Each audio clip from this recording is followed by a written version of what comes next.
नमस्कार, बखबर में आपका स्वागत है। मैं हूं राघवेंद्र सिंह।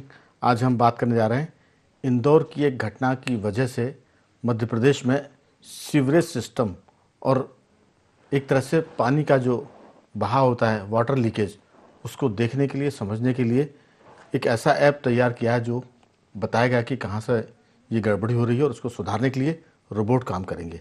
आज हम इसी पर बात करने जा रहे हैं कि लीकेज पर बात तो तकनीक की होती है। अब तकनीक के मामले में जो एक तरह से हम कहें कि हमारा तंत्र था, वो इसमें कामयाब नहीं था। इस वजह से अब एडवांस जो टेक्नोलॉजी है उसका इस्तेमाल होने की बात हो रही है। ये काम पहले होता था दुनिया में और बाकी जगह यूके की हम बात करें उसमें होता था, लेकिन सिकंदर के समय बताते हैं कि यूरोप की जो रोबोट सिस्टम था उसने भी काम किया था।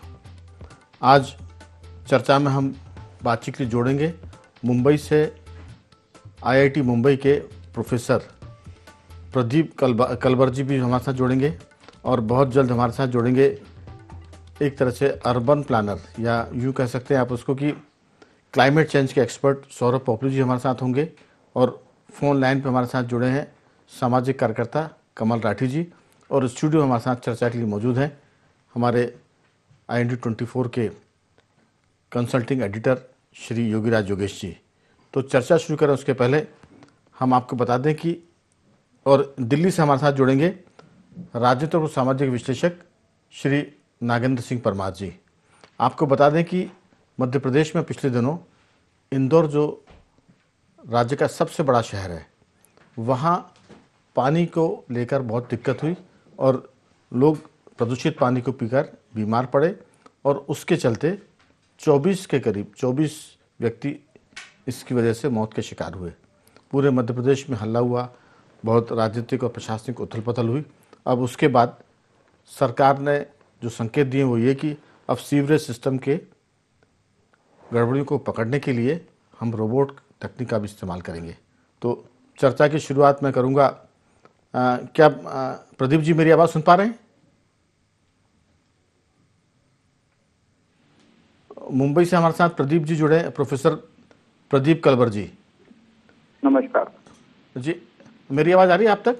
हाँ, आ रही है। दरअसल मध्य प्रदेश क्या देश भर में हम कह सकते हैं कि जो सीवरेज सिस्टम है उसकी गड़बड़ी को पकड़ने के लिए या उसको सुधारने के लिए अक्सर मजदूर लोग उतरते हैं और उस सिस्टम को ठीक करते हैं, भीतर भी जाते हैं। कई बार जहरीली गैस की वजह से उनकी मौत भी हो जाती है। लेकिन मध्य प्रदेश के इंदौर में पिछले दिनों प्रदूषित पानी पीने की वजह से 23 लोगों की मौत हुई और उसके चलते मध्य प्रदेश में काफ़ी उथल पुथल हुई और अब जो सिस्टम है उसमें रोबोट की एंट्री हो रही है। आप इसके जानकार हैं, चीज़ों को समझते हैं। हम चाहते हैं कि एक आम भाषा में हमारे दर्शकों को बताएं कि ये सिस्टम कैसा है, कैसे काम करता है, इससे क्या सुविधाएं मिलेंगी।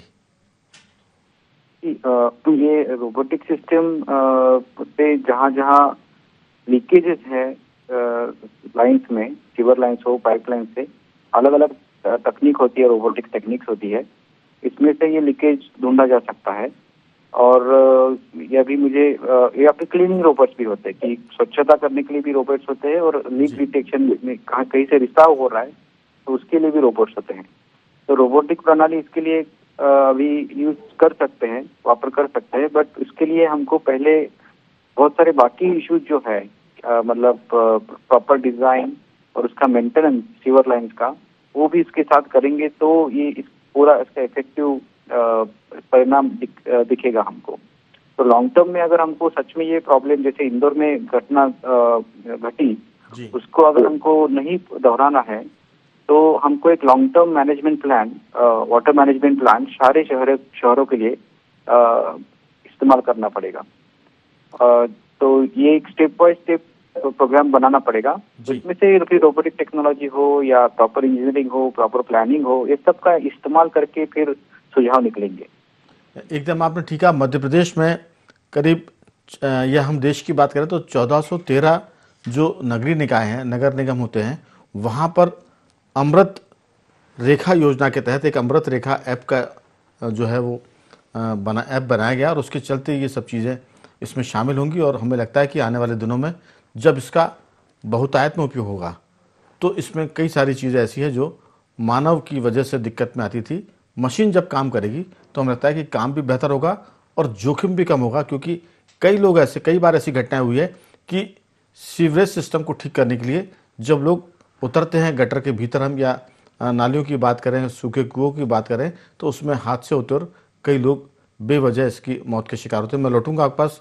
प्रदीप जी बंधेरी हमारे साथ, दिल्ली से हमारे साथ जुड़े हैं नागेंद्र सिंह परमार जी। नागेंद्र जी, आपका स्वागत है।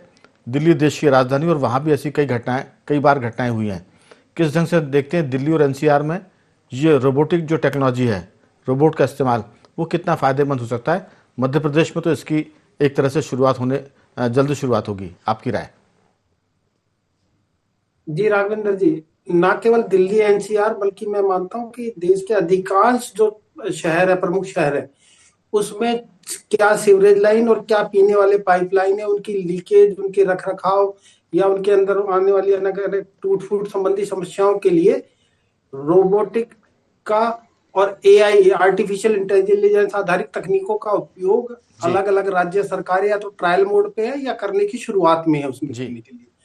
और देखिए, जहां तक इसके फायदे की बात है तो ये इस मामले में ज्यादा फायदेमंद है कि एक तो इसमें रियल टाइम हमें अलर्ट मिलेगा अगर इसी तकनीक का इस्तेमाल किया जाता है, और छोटे छोटे जो रिसाव है उनकी को भी शीघ्रता से भाप लिया जाएगा और सटीक पहचान होगी तो तुरंत उस पे मरम्मत का काम भी शुरू किया जाएगा, जो तेज और पारंपरिक तरीके जो अब तक होते रहे उनके मुकाबले ज्यादा कुशल होगा, जिसमें समय भी बचेगा और लागत भी बचेगी।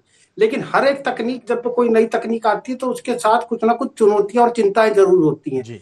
तो एक आम आदमी के नाते, क्योंकि मैं बहुत बड़ा एक्सपर्ट नहीं, लेकिन एक आम आदमी के नाते हमें ये भी सोचना होगा कि शुरुआत में एक तो इसकी उच्च लागत आएगी जब आप रोबोटों को लेंगे तो जी।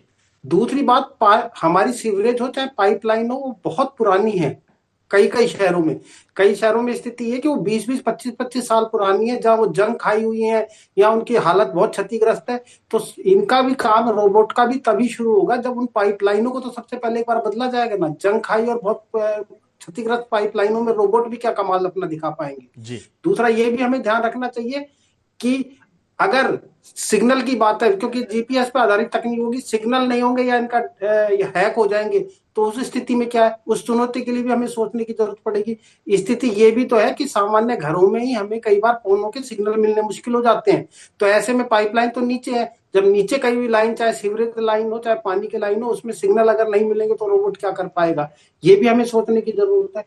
तो इस्तेमाल हो अच्छा है, क्योंकि इसमें मानवीय क्षति भी बचेगी। जैसे आपने कहा कि सीवरेज लाइन में उतरने पे हमारे जो सफाई कर्मचारी थे उनको कहीं ना कहीं स्वास्थ्य संबंधी समस्याओं के लिए या कई बार जीवन से भी हाथ धोना पड़ता था, तो उस मामले में तो अच्छा है। लेकिन तकनीक को अपनाते वक्त इसमें हमें अलर्ट की भी जरूरत है और बहुत सुनियोजित तरीके से हमें ये करना होगा। बिल्कुल। हमारे साथ सामाजिक सरोकार से जुड़े सामाजिक कार्यकर्ता कमल राठी जी भी हैं। कमल जी, मेरी आवाज सुन पा रहे हैं? जी बिल्कुल। ये जो मध्य प्रदेश की हम बात करें तो वैसे तो दुनिया में ये यूनाइटेड किंगडम में यानी इंग्लैंड में भी ये तकनीक का इस्तेमाल होता है, यूरोपीय कंट्रीज में बहुत होता है, अमेरिका में भी इसका इस्तेमाल होता है। लेकिन देश की हम बात करें तो अगर पाइपलाइन ही जर्जर है तो रोबोट उसमें क्या करेगा? वो लीकेज तो ढूंढ लेगा, सुधार भी देगा, लेकिन अगर पूरी पाइपलाइन ही क्षतिग्रस्त है तो हमें लगता है कि ये कदम अच्छा है, लेकिन ये तब और ज़्यादा अच्छा होगा जब पाइपलाइनें सुधरी हुई या बदल दी जाए। क्योंकि मध्य प्रदेश की बात करें तो यहाँ करीबन 5,000 से ज़्यादा अभी लीकेज का पता लगा है और सीवरेज सिस्टम में गड़बड़ी का पता लगा है। उसमें 4,000 के आसपास, 4,893 को सुधार भी दिया गया है। लेकिन सवाल यही है जो नागेंद्र जी का प्रश्न है कि अगर पाइपलाइन जंग से खराब हो गई है और वो गड़बड़ है तो फिर हमारे रोबोट जी भी क्या करेंगे? उसमें तकनीक अपनी जगह है, सिस्टम में क्या ये ऐसा कुछ बदलाव ला सकता है जो जंग लगी तकनीक को, पाइपों को भी ठीक कर पाए? मजाक की बात जरूर हो सकती है, लेकिन सिस्टम बहुत गड़बड़ है, रोबोट उसमें कितना कारगर होगा?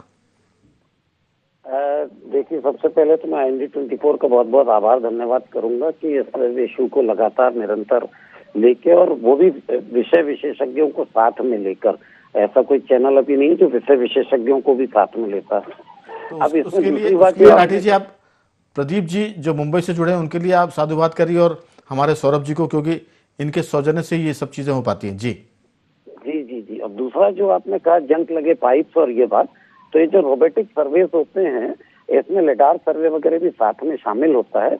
ये कहाँ पानी में जंक लगा है, पाइप में जंक लगा है, पाइप में कोई दिक्कतें हैं, ये सब भी इसी सर्वे से बाहर आता है। ये जो टेक्नोलॉजी है, ऐसा नहीं है कि उसमें कोई बहुत नेटवर्क की जरूरत है। जो नागवेंद्र जी ने सवाल किए, वो सारे सवाल इसलिए मेरे ख्याल से प्रदीप जी ज्यादा अच्छे से बताएंगे, लेकिन उसमें सारा लेडार सर्वे और सब चीजें, वो पाइप की क्वालिटी, पाइप में जो जंक लगा है वो भी, और सारी जानकारी लीकेज से लेके वो सारे सर्वे करके देता है। क्योंकि एक तरफ से घुसेगा, दूसरी तरफ निकलेगा, तो अंदर पूरी इमेजेस, जैसे आप एंडोस्कोपी करते हैं इंसान की, तो उसी ढंग से ये पूरा काम करता है। तो इसलिए इसमें कोई अचरज की बात नहीं। और जब हम मध्य प्रदेश को एआई की तरफ आगे बढ़ाना चाहते हैं और एआई लेस शहर प्रदेश को हम एआई में हिंदुस्तान में आगे लाना चाहते हैं, तो सारी नई टेक्नोलॉजी जो हिंदुस्तान में भी है, विदेशों में और आगे आ गया, हमारे हिंदुस्तान में भी हम लगभग विदेश के मुकाबले में ही काम कर रहे हैं, लेकिन प्रदेशों में जरा कमजोरी है। तो मुझे लगता है सारी टेक्नोलॉजी इस इंदौर के ट्रिगर के बाद, और आज मनासा में जीबीएस सिंड्रोम फैला हुआ है, वो भी मध्य प्रदेश का पार्ट है, वहां भी कुछ मौतों की घटना सामने आई है। तो वो देखिए अब वहाँ किस तरह से जनप्रतिनिधि भी बचा, मतलब मार्केट में बिल्कुल फिर रोड पे घूम के सब चीजें चेक करवा रहे हैं। तो ये जनप्रतिनिधियों का भी काम है, जनता का भी काम है, प्लस सरकार जब तक, जैसे हमारी पिटीशन याचिका में हमने यही सब मांग की है कि जो टेक्नोलॉजी है उसका उपयोग कर ये सारी समस्याओं को दूर करें, क्योंकि बिना टेक्नोलॉजी के आज नक्शे नहीं है, अब मालूम ही नहीं लाइन कहाँ पर है। राठी जी, एक बात तो बहुत ठीक है कि रोबोट पता कर लेगा, लेकिन वो पाइपलाइन को बदलेगा नहीं, वो सिस्टम को चलाने वाले लोगों की का माइंडसेट नहीं बदलेगा। दिक्कत हमारे यहाँ ये नहीं है कि रोबोट ये पता करेगा कि पाइपलाइन कहाँ से खराब है, कहाँ उसमें जंग लगी हुई है, लेकिन सौरभ जी, सवाल उस सिस्टम के जंग की हम बात कर रहे हैं, जो सिस्टम हमें आज़ादी के 75 साल बाद, 80 साल बाद वहाँ लेकर खड़ा हुआ, जहाँ हम लोगों को पीने का पानी भी शुद्ध मुहैया नहीं करा पा रहे हैं। रोबोट को लाना अच्छी बात है, पुणे में, नागपुर में, कई जगह इसका इस्तेमाल हो रहा है, यूके में या यूरोपियन कंट्रीज़ में तो बहुत हो रहा है। लेकिन सवाल यही कि अगर रोबोट महाशय ने बता दिया कि ये पाइपलाइन अंदर से ख़राब है, इसको नहीं बदला गया, तो पानी तो फिर आपको वैसे ही मिलेगा जैसा आपको सीवेज सिस्टम में मिलावट के बाद मिल रहा है। इसको कैसे बदलेंगे, क्योंकि दिमाग का माइंडसेट बदलने के लिए कोई रोबोट अभी बना नहीं है। जी राघवेंद्र जी, ज़रूरी बात ये समझने की है कि ये काफ़ी व्यापक स्तर पर एक परेशानी है। वर्ल्ड बैंक के अनुसार लगभग हमारा जो औसत जीडीपी है उसका 3% हर साल आपके पानी के प्रदूषण से उसमें घाटा होता है। लगभग 3.5 करोड़, 3.25 करोड़ लोग प्रति वर्ष वाटर बोर्न डिजीज़, जल से संबंधित किसी बीमारी से क्षतिग्रस्त होते हैं, से उनको क्षति होती है। तकरीबन माना जाता है कि 15 लाख बच्चे हर 15 लाख बच्चे इससे मतलब उससे ग्रसित होते हैं पानी के प्रदूषण से। और पानी का प्रदूषण इतना व्यापक हो गया है कि लगभग 323 नदियों का एक बार सर्वेक्षण किया गया 3-4 साल पहले, और उसमें पाया गया कि 351 ऐसे स्ट्रेच हैं, ऐसे एरिया हैं उन 323 नदियों में जो कि जहाँ कोई बायोलॉजिकल एक्टिविटी है ही नहीं, जो बिल्कुल मृत हो गई हैं। मतलब वो नदियाँ मर चुकी हैं, उसमें कोई भी बायोलॉजिकल एक्टिविटी नहीं है। देखिए, अब ये आप समझिए कि कितना गहरा, कितनी गंभीर स्थिति है कि नदी जो जीवनदायिनी है, जिससे सारा जीवन चक्र उसी से चलता है, नदी से चलता है, पानी से चलता है, पर 351 ऐसे स्ट्रेच हैं देश भर में जिनमें कोई लाइफ नहीं है। और उसकी वजह यह है कि 80% हमारा जो डोमेस्टिक सीवेज है उसका 80% भाग बिना ट्रीटमेंट के नदी नालों में मिलता है। देखिए, अगर आपके देश का 70 साल की आज़ादी के बाद अगर 80% आपका सीवेज का पानी नदी नालों में मिलता है, उन्हीं नदी नालों से को इंडस्ट्री पोल्यूट करती है, प्रदूषण अपना बेचती है, और आप अपने वाटर एक्ट में prevention and control of pollution, जो वाटर एक्ट है, जो हमारा 1974 में बना था, उसके जो पीनल प्रावधान थे उनको आपने और डाइल्यूट कर दिया। इसका ये मतलब है कि आज प्रदूषण से अगर कोई कन्विक्ट, एक तो पहले ही कोई कन्विक्शन नहीं होती थी, बहुत कम ही ऐसे केस हैं जिसमें इतना व्यापक प्रदूषण होने के बाद कोई उसमें मतलब कोई कन्विक्शन नहीं है, बहुत कम स्तर पर। ये दिक्कत इसलिए आई है क्योंकि हम इतने सालों से हमने किसी को प्रोसिक्यूट ही नहीं किया। बिल्कुल। और क्योंकि वो प्रोसिक्यूशन नहीं हुआ, क्योंकि वो अदालत तक नहीं पहुंचे मुकदमे, क्योंकि वो मुकदमों का नहीं हुआ निवारण नहीं हुआ, क्योंकि उस पर दंडित नहीं हुए ये लोग जो प्रदूषित करते हैं पानी को, चाहे वो नगरीय निकाय हों या वो इंडिविजुअल हों या इंडस्ट्री हों। इसकी वजह, इसकी अब स्थिति ये पहुंच गई है कि आपका ये व्यापक देश भर की ये समस्या बन गई है। 15 लाख बच्चे प्रतिवर्ष आपके मरते हैं और 3.5 पौने 4 करोड़ लोग इससे वर्षाना ग्रसित होते हैं। बिल्कुल। आपकी पानी से उत्पन्न हुई मैं इसी की बात संक्रमण से। हम ये तो पता कर लेंगे कि लाइन खराब है, लेकिन आपने कहा कि 323 नदियां मर चुकी हैं। नर्मदा नदी जो मध्य प्रदेश की है, हमने उनको जीवित नदी का दर्जा दिया है। भोपाल के पास होशंगाबाद शहर है जिसको नर्मदापुरम के नाम से जानते हैं, उसका पूरा मलमूत्र सारा सीवेज नर्मदा जी में मिलता है। अब ये कहाँ रुकेगा? रोबोट तो पता कर लेगा, लेकिन सवाल मैंने वही कहा योगीराज जी, माइंडसेट का। रोबोट बता सकता है कि नाली खराब है अंदर, जैसे राठी जी ने कहा कि वो ऐसा सिस्टम है कि जैसे पेट के अंदर कोई आप चीज़ डालो वो सारी चीज़ें ला के बता दे, लेकिन इलाज के बगैर कैसे काम चलेगा? भोपाल की बड़ी झील है, उसमें दर्जनों नाले उसी में आके मिल रहे हैं, गटर उसमें आके मिल रहा है, लेकिन हम उस पानी को पी रहे हैं। सवाल रोबोट का नहीं है, मशीन का नहीं है, माइंडसेट का है। इसको बदलने की ज़रूरत है। अगर पहले तो कोई मशीन नहीं थी, रोबोट नहीं था, लेकिन पुराना भारत शुद्ध पानी पीता था, नदियाँ कम से कम साफ थी, सरोवर साफ थे, तालाब साफ हुआ करते थे, लोग नदियों में कचरा या साबुन से नहाने से भी इनकार करते थे। मुझे याद है जब बचपन में हम जाते थे नदी में नहाते, वो कहते थे साबुन मत लगाओ क्योंकि इससे नदी गंदी हो जाएगी। अब देखिए आप, वहाँ कपड़े की धुलाई हो रही है, कास्टिक सोडे का इस्तेमाल, तो बहुत सारी बातें। आपकी टिप्पणी? असल में राघवन जी है क्या कि सीवेज सिस्टम में रोबोट लाने के पहले या ये पाइप डालने के पहले ये दिमाग, इंसान के दिमाग में भी पाइप डालने चाहिए कि इनके दिमाग में कितना कचरा भरा हुआ है, और वो इस पर्यावरण को लेकर या साफ सफाई को लेकर या पेयजल शुद्ध को लेकर वो कितने जागरूक हैं और उसमें इनका कितना कंट्रीब्यूशन है। अभी बहुत अच्छे आंकड़े बताए हमारे पोपली सर ने। आप ये देखिए कि इसके पीछे कहीं ना कहीं कारक तो हम ही लोग हैं। ये जो चाहे वो प्रदूषण सीवेज के जरिए जा रहा है नदी नालों में या अतिक्रमण के जरिए जा रहा है, तो हम उसमें कितने जिम्मेदार हैं? इसके लिए कौन सा रोबोट आप लेके आएंगे? तो वो पहले तय करना पड़ेगा, और ये हमारी कलेक्टिव जिम्मेदारी है। बिल्कुल। हम इसके प्रति यदि जागरूक नहीं रहे तो आप कितनी साफ सफाई कर लें, उसका कोई परिणाम मिलने वाला नहीं है जी। पानी को, क्योंकि ये जीवन से जुड़ा मसला है। बिल्कुल। और हम अपने जीवन के साथ खिलवाड़ कर रहे हैं। बिल्कुल। मैं प्रदीप जी से पूछूंगा, प्रदीप जी, हमने गंगा जी को प्रदूषित कर दिया, जमुना जी गटर बन गई हैं, नर्मदा जी को हम ख़त्म करने वाले हैं। इसके साथ जो सिस्टम है इन सब चीज़ों को देखने का, वो लकवाग्रस्त हो चुका है। ऐसे में ये रोबोट, खुशी की बात है कि रोबोट आ गया, सुनने में अच्छा लगता है, आज हम उस पर चर्चा कर रहे हैं, लेकिन क्या ये सार्थक होगा? क्योंकि नदियों को हम साफ नहीं कर पा रहे हैं। गंगा जैसी पवित्र नदी, गंगा माँ बोलते हैं, यमुना मैया बोलते हैं, नर्मदा मैया कहते हैं, ये सब हमने प्रदूषित कर रखी, क्योंकि शहरों का सारा गटर हम इन्हीं में डाल रहे हैं। इसके बिना क्या कोई रोबोट सुधार सकता है चीज़ों को? आपकी छोटी सी टिप्पणी। ये जो चर्चा चल रही है कि रोबोट एक बुनियादी उपाय नहीं है जी, रोबोट एक टेम्पररी उपाय है। बिल्कुल। ठीक है, तो और रोबोट यूके में चलेगा, यूरोप में चलेगा, वहाँ के गटर, वहाँ के ड्रेनेज अलग है, वहाँ पे प्लास्टिक कचरा नहीं जाता है। हमारे यहाँ पे बहुत कुछ चीजें मिल जाती है।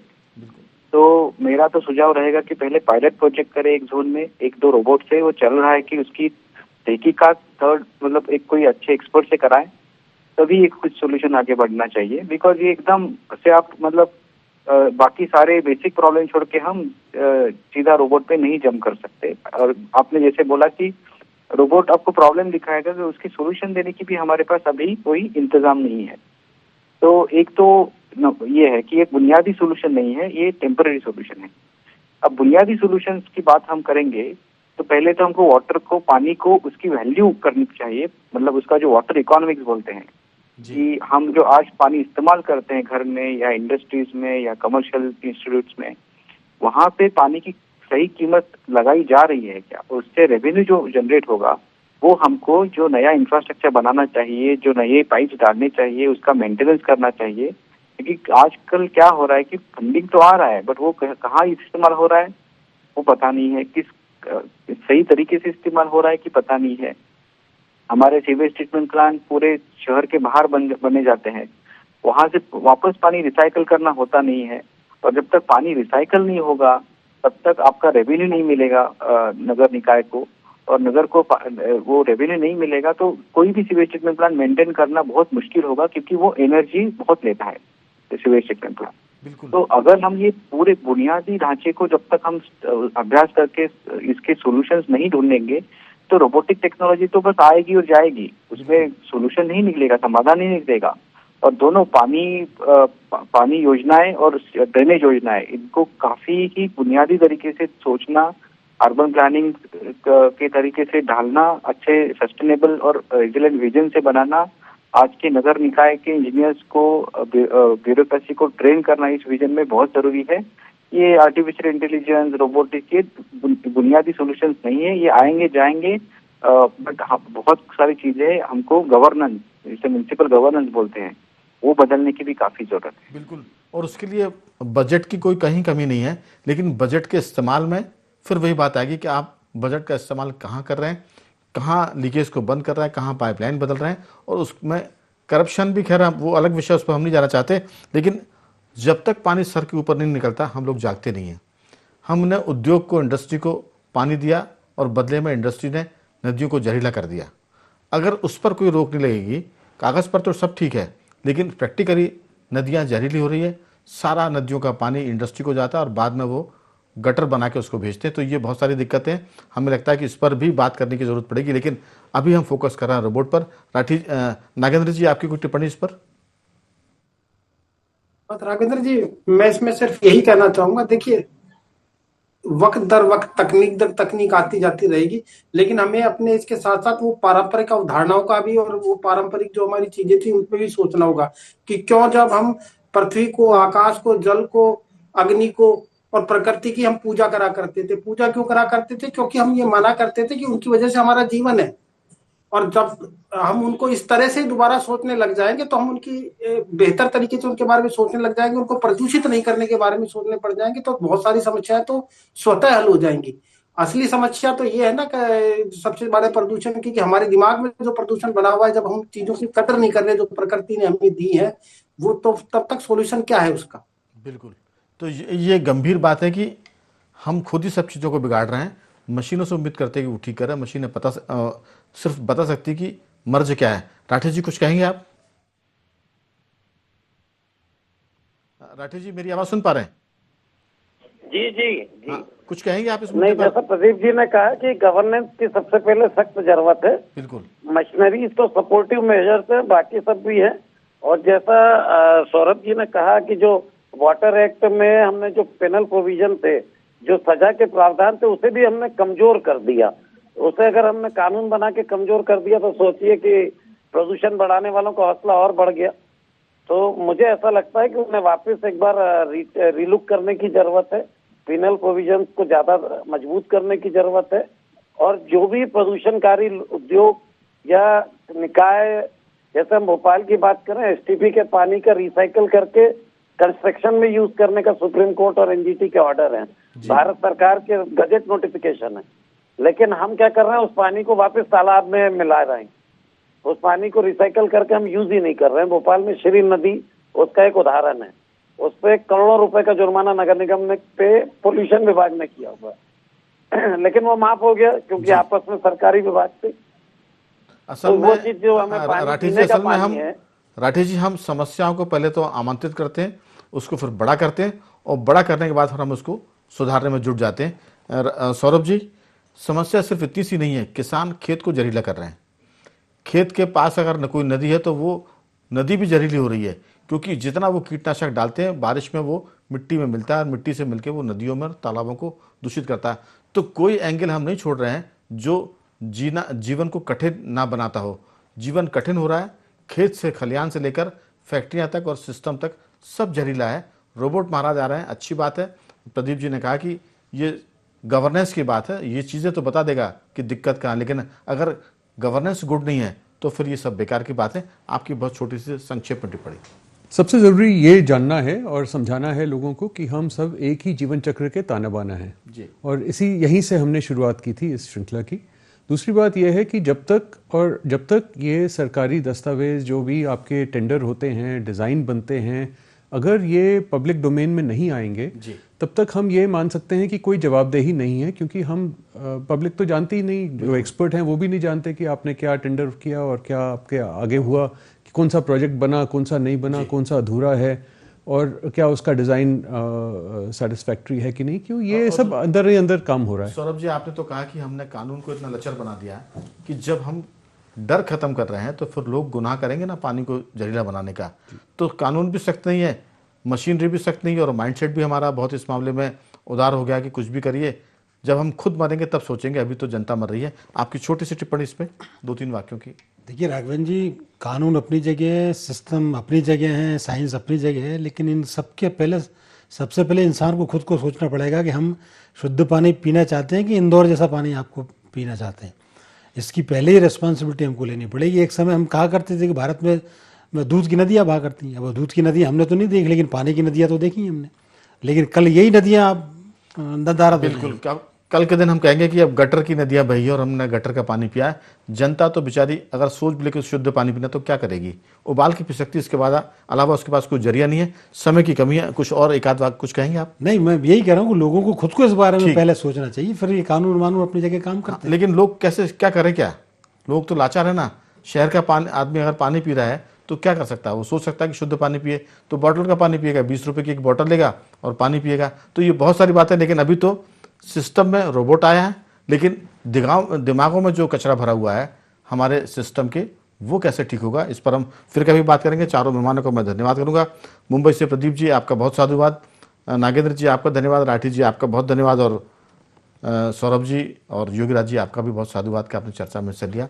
बाखबर में सिर्फ इतना ही। बने रहिए हमारे साथ और देखते रहिए IND24।